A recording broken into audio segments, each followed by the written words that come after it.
G'day everyone, Jason Haines here once again, McGrath Riverina with another edition of the Haines Report, your weekly look at rural property and what's been happening around the Riverina. We're going to kick off this week with our look at the Rural Bank Australian Farmland Values mid-year report that was released early this week. Some interesting numbers, a lot about what we already do know, but it's great to put some numbers to it. So let's kick them off.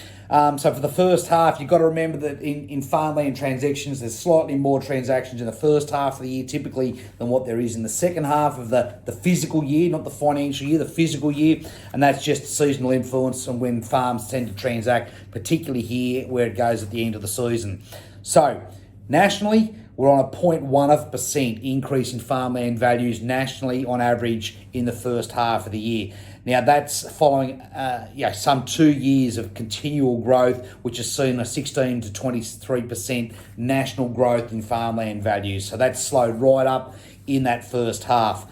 Now, what also is happening there is the number of farmland transactions in the first half of this year nationally is the lowest it's been in 28 years as well. So that job slowed right up.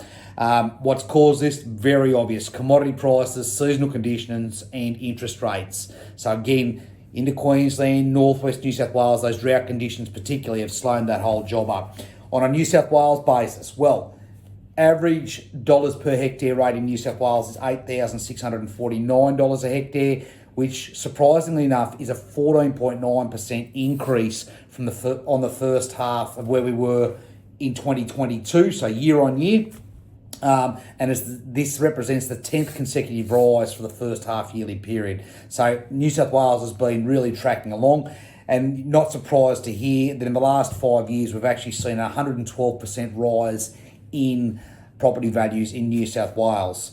Now, in the Riverina, our first half rise is 18.3%. And New South Wales is the only state to record growth in the second half of 2022. So for the rest of the country, that's really slowed up. And what this also means is that New South Wales has now overtaken Queensland and now has the third largest state median average price or median price for sales across the state. So obviously Tassie and Victoria in front of us now, but yeah, that median price, we're now third place holder. All right. New South Wales, there were 778 transactions in the first half of 2023, which is down 36.9%. And again, that's the lowest transactions in 28 years. For reference, that's 61% lower than where we were in 2021. Okay, the Riverina, let's come home.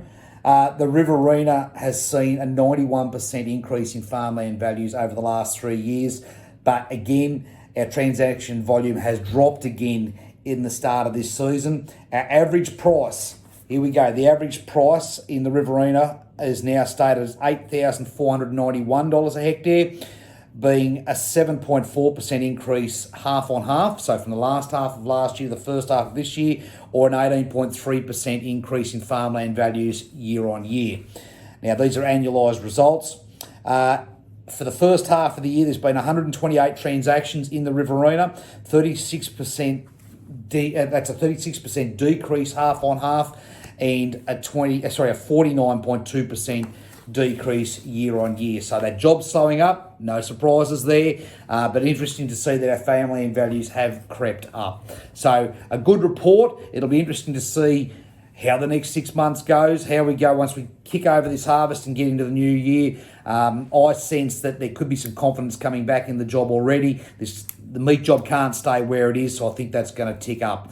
All right, a new listing this week. I've got to mention it before we go. It's a conjunction listing, but we've got it there and it's well worth looking at. We're only about 32 kilometres out of Wagga on this one. Elsley Park, 640 acres, 500 to 550 rainfall zone, solid production farm, small enough to put a house on it if you want, near that Currawarna area. As I said, just out of Wagga, if you want to commute out, a good dry land, red loam block.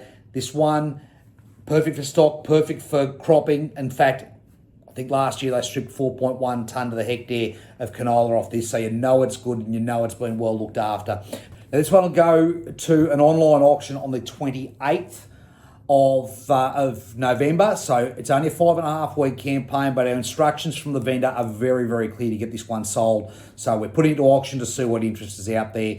I'd suggest you book your inspections and get in. We do have an opportunity to sell this one before auction, so I would jump in and have a look at this. It is in a prime location, close to the river, close to Wagga. You can build a house on it. There's not much you can't do with this block. Now, as always, if you'd like any more information on anything we've spoken about here today, give me a call, 0488 594 450, and we'll catch up again next week. Cheers.